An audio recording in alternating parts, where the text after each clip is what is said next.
अहाँ सब गोटे के हम लक्ष्मी चौधरी प्रणाम करे छी। आई हम एकटा बजरंगबली के गीत ल क उपस्थित भेलहुं हैं। गीत में संग द रहल छथि माताजी। और गीत नीक लागत ते गीत के अधिक से अधिक शेयर करब। और जे गोटे चैनल के सब्सक्राइब नहीं केने छी हुनका से नम्र निवेदन अछि जे यदि कनिको गीत नीक लागत हुए तो चैनल के जरूर से जरूर सब्सक्राइब करू और शेयर क सके छी जे सब्सक्राइब करऽ के लेल। बहुत बहुत धन्यवाद। कोने जला लाए हनुमंत चरण पखारब चरण पखारब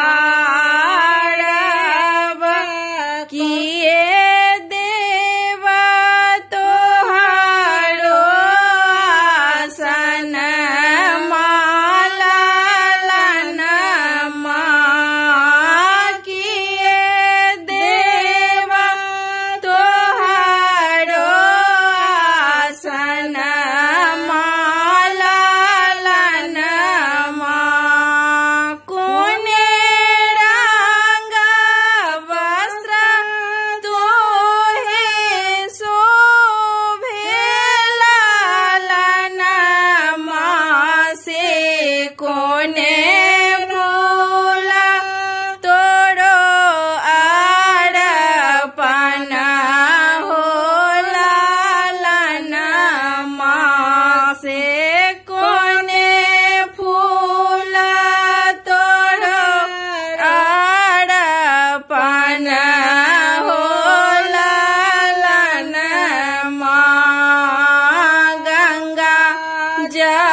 भोजन